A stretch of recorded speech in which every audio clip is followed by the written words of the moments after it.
मध्य प्रदेश के पन्ना में धड़ल्ले से हीरे का अवैध खनन जारी है। शहर के आसपास कई गांव हैं जहां खेतों में फसलों की जगह हीरे की खदानें चल रही हैं। किसान खेती से तकरीबन तौबा कर हीरों की खुदाई में जुट गए हैं और इसी बात का फायदा हीरा माफिया उठा रहे हैं, जो लगातार लोगों को लालच देकर खेतों को बेतरतीब तरीके से खोद रहे हैं। देखिए चमकदार हीरों की नगरी का ये अंधियारा पहलू। हीरों की नगरी का काला सच। अवैध खदानें चल रही बेहिचक। खेती छोड़ खदानों का जारी है खेल। 100 फीट तक खोद डाले खेत।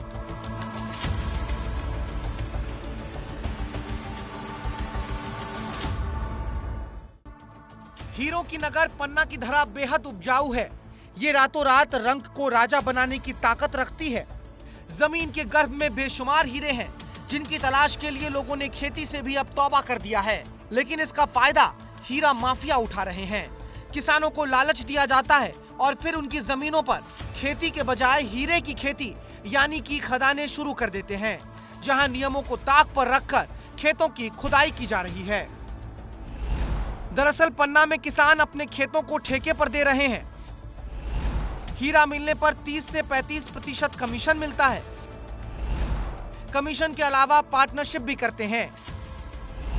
हीरा कार्यालय से 255 हीरा खदानों को पट्टा मिला है, लेकिन इसके अलावा इलाके में अवैध रूप से सैकड़ों खदानें चल रही हैं। खनन के लिए सिर्फ 20 फीट खुदाई की ही अनुमति है, लेकिन पन्ना में माफियाओं ने 100 फीट तक खुदाई कर दी है। यानी पन्ना में अवैध रूप से कई खदानें चल रही हैं। आसपास के किसान भी मानते हैं कि नियमों की अनदेखी हो रही है, लेकिन वो इसके लिए खेती में लगातार हो रहे घाटे को जिम्मेदार मानते हैं और फायदे की आस में खेती छोड़ खदानों पर निर्भर हो रहे हैं।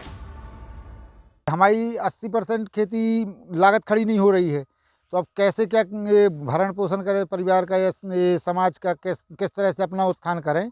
तो खदान की जैसे अपन ज़मीन ने लीज में दे दी, 20% जो भी बेनिफिट होगा, जो भी माल मिलेगा उससे 20% हमें मुआवजा की राशि मिल जाएगी। या मान लीजिए हम उसमें पार्टनर हो गए, मान लीजिए 2 लाख का माल मिला तो उसमें अपन को परसेंटेज मिल जाता है। लागत खड़े होने में दिक्कत होती है। इसके लिए जो अपनी खेती के बाद खदानें हैं उनमें खेती हमने मुआवजा में दे देते हैं। जो ही 20,000 25,000 मिला उसमें से उसी में कुछ मजदूरी मिल जाती है, अपन तुगादारी कुछ करते रहे, उसी में पेट पल रहा है। खेती में हमको उसमें कोई मुनाफा नहीं हुआ है। जंगली एरिया है, उसके कारण खेती में पाला पड़ जाता था। तो कुछ ज़मीन हमारे यहाँ ऐसी है कि जहाँ हीरा खदान खोदते थे हम लोग, तो कई लोग हमसे बाहर लोग आते तो खदान खोदने लगे। वो कुछ मुआवजा दे जाते थे हमको, कई खदान का 10,000 रुपये प्रति खदान के हिसाब से। किसी खदान में हम लोग पार्टनर हो जाते थे तो कुछ मिल जाता था। हीरा खदान जब लगाया है तो तब हमको शुरू साल में हीरा मिल गया, तो हम लोग फिर बढ़ते गए।